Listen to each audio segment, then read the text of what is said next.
Guys, welcome back to my channel. তোমরা কেমন আছো? আশা করি তোমরা ভালো আছো এবং সুস্থ আছো। চলে এসেছি আজকে একটি নতুন একটা ব্লগ নিয়ে। ব্লগটা কিসে তোমরা দেখতে থাকো, বুঝতে পারবে। আর ভিডিওটা ভালো লাগলে লাইক কমেন্ট শেয়ার করতে একেবারেই ভুলবে না। তো চলো, আজকের আমি ব্লগ শুরু করছি এখন থেকে। এখন বাজে প্রায় 2টো। তো আমি রান্নার ব্লগ নিয়ে আজকে চলে এসেছি। তো রান্নাটা কিসের তোমাদেরকে আমি দেখিয়ে দিচ্ছি, তারপর তোমরা দেখতে থাকো। বন্ধুরা, আজকে রেসিপি হলো চিকেন বিরিয়ানি। তো দেখো বন্ধুরা, চিকেন বিরিয়ানি বানানোর জন্য আমি এখানে চিকেনকে ভালো করে ধুয়ে পরিষ্কার করে রেখে দিই। চিকেনটাকে মেরিনেশন করে রাখবো।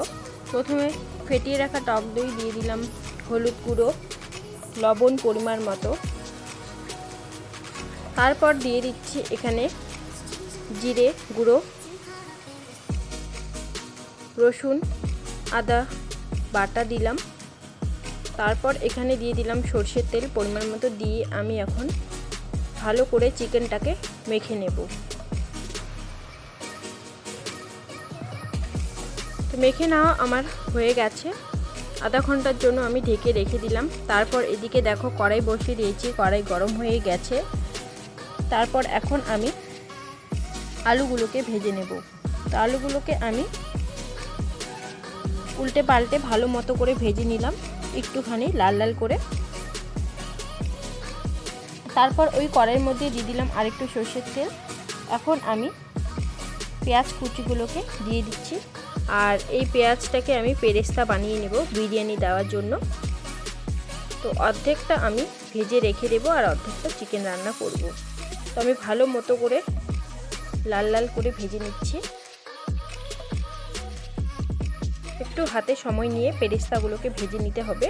তো আমার ভেজে নেওয়া হয়ে গেছে, অর্ধেক নামিয়ে নিলাম আর অর্ধেক রেখে দিলাম।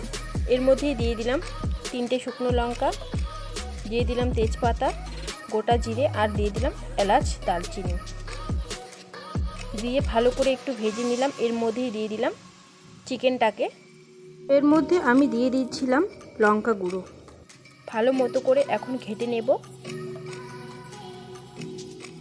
আর মেরিনেট করে রেখে নিলে চিকেনটা রান্না করতে ভীষণ ভালো লাগে আর খেতেও টেস্ট হয়।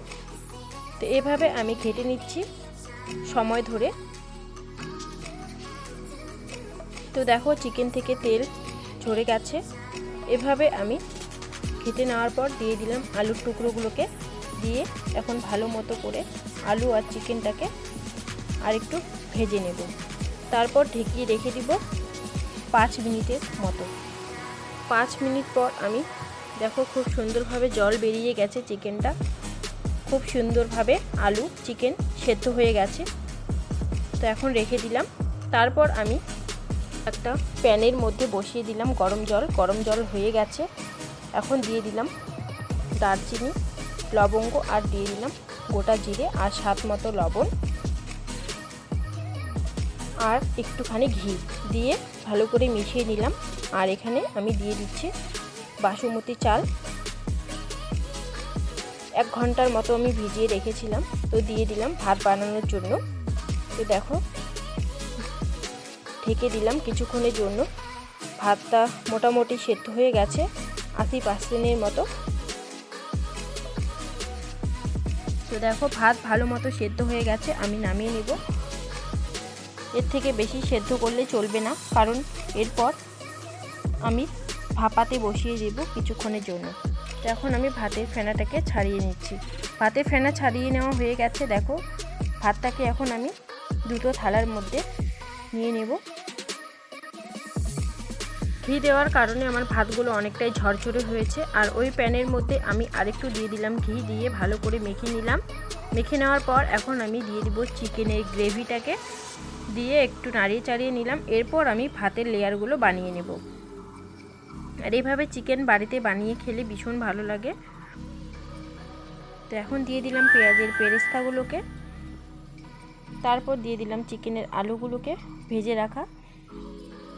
এরপর দিয়ে দিলাম মাংস পিসটাকে। খুব সিম্পলভাবে বাড়িতে বানিয়ে নেওয়া যায় চিকেন বিরিয়ানি। তারপর দিয়ে দিলাম আবারও ভাত। এখানে আমার 2 থেকে 3টা লেয়ার হবে ভাতের।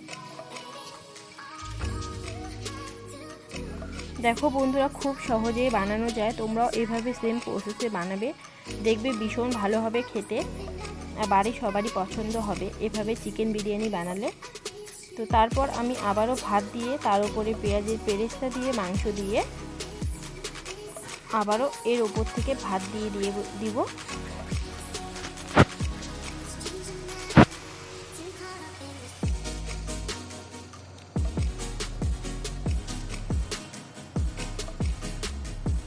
আর আমি ভাপে বসিয়ে দিব 15 থেকে 20 মিনিটের মতো। তো আমি ভাপে বসিয়ে দিয়েছি, 15 থেকে 20 মিনিট হয়েও গেছে। এর মধ্যে আমি গোলাপ জলও দিয়ে দিয়েছি। তো এখন আমি নামিয়ে নিব প্লেটে সার্ভ করার জন্য। বন্ধুরা, ভীষণ ভালো হয়েছে আমার এই চিকেন বিরিয়ানিটা, তোমরা ঝটপট বাড়িতে বানিয়ে নিও।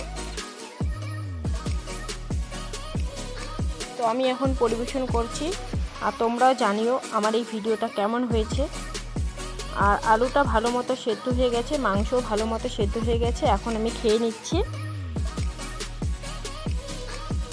বন্ধুরা, আমার প্রায় খাওয়া দাওয়া কমপ্লিট। আর রান্নাটা কেমন হয়েছে অবশ্যই আমাকে কমেন্টের মধ্যে জানাবে।